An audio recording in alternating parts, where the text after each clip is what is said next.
2024 সালে ছিল 85,000 পিলগ্রিমস, এবার 87,000। আমরা 100 জন মানুষ আমার মন্ত্রণালয় থেকে আমরা কম নিয়েছি। এবং ধর্ম মন্ত্রণালয়ের বাইরে অন্য কোনো মন্ত্রণালয় থেকে আমরা সরকারি অর্থে কোনো অতিথিকে এবছর আমরা হজে নিচ্ছি না। এটা স্যারেরও জাতির উদ্দেশ্যে ভাষণে আছে, আমরা একজনকেও আমরা নিই নাই। এবং আমরা এখানে একজন সচিব যেমন নিয়েছি, একজন ড্রাইভারও নিয়েছি, একজন মালিও নিয়েছি, কারণ ওখানে লাগেজ টানতে হয়, রাস্তায় পড়ে গেলে তাকে কাঁধে তুলে লিফটে দিতে হয়, এই শ্রেণীর মানুষ আমরা নিয়েছি।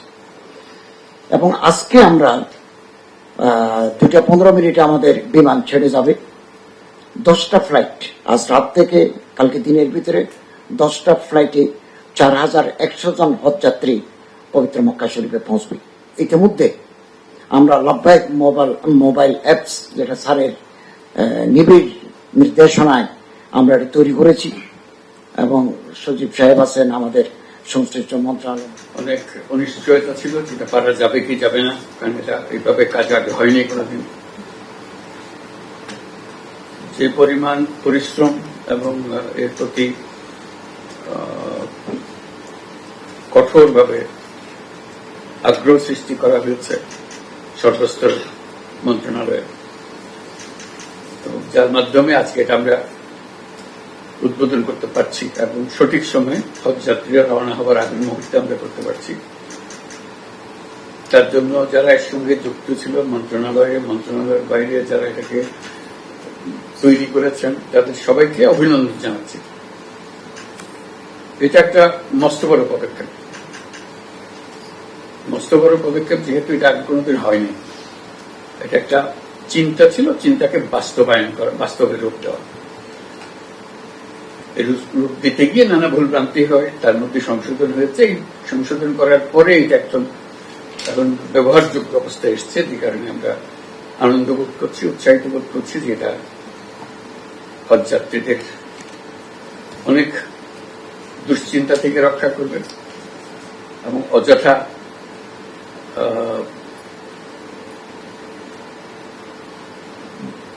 ব্যবহারে এবং কাজের তথ্যের অভাব থেকে রক্ষা করবে, সেই তথ্যগুলো সময় মতো পাবে। তো সেটা লক্ষ্য করে আজকের এই অ্যাপটা তৈরি করা হয়েছে। এটা আমি বলবো এটা প্রথম সংস্করণ।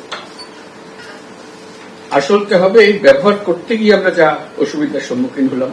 যে কোনো জিনিস প্রথম সংস্করণ যখন হয়, প্রাথমিক কাঠামোটা তৈরি হয়, প্রাথমিক কাঠামোটা হয়ে গেল। এখন যে ব্যবহার করতে গিয়ে কোথায় কি অসুবিধা হয়েছে সেগুলো বের হয়ে আসলে সেটাকে সংশোধন হবে। পরবর্তী যে সংস্করণ হবে সেটা অনেক উন্নত মানের হবে, সেটা আমাদের বিশ্বাস, যেটা সুন্দর হবে। যেগুলো আগে বলছিলাম, নামাজের সময়সূচি, হজ শিডিউল, আবহাওয়ার পূর্বাভাসে থাকবে, কারণ ওখানে খুব এক্সট্রিম ওয়েদার হয় প্রায় সময়। হোটেলের ইনফরমেশন, এটা একটা বড় অ্যাস ছিল। আমাদের হাজিরা অনেক সময় জানতে পারেন না তারা কোথায় থাকবেন। এখন কিন্তু কোথায় থাকবেন, এজেন্সিরা যখনই তারা ছবি দিবেন, এই ছবিগুলো অটোমেটিক এখানে চলে আসবে, যে কোন জায়গায় থাকবেন, হোটেলের ইনফরমেশন, কিরকম আবাসনের ব্যবস্থা, সবকিছু এখানে থাকবে। সেম উইথ ফ্লাইটের ব্যাপারেও একদম ফ্লাইটের ডিটেলস, কখন কোথায় যাচ্ছে, কোন গেটে ছাড়া হবে, ফ্লাইটের ইনফরমেশন, লাগেজ কতটুকু নিতে পারবেন, লাগেজের ট্র্যাকিং, সেগুলো সবকিছু থাকবে। লোকেশন ট্র্যাকিং, এটাও একটা বড় সমস্যা ছিল, যে মানুষজনকে ট্র্যাক করা যায় না। এখন তিনি যেমন নিজে অন্যদেরকে ট্র্যাক করতে পারবেন, তার গ্রুপ লিডারকে ট্র্যাক করতে পারবেন, পরিবারের সবাই আবার তাকে দেখতে পারবেন এখানে।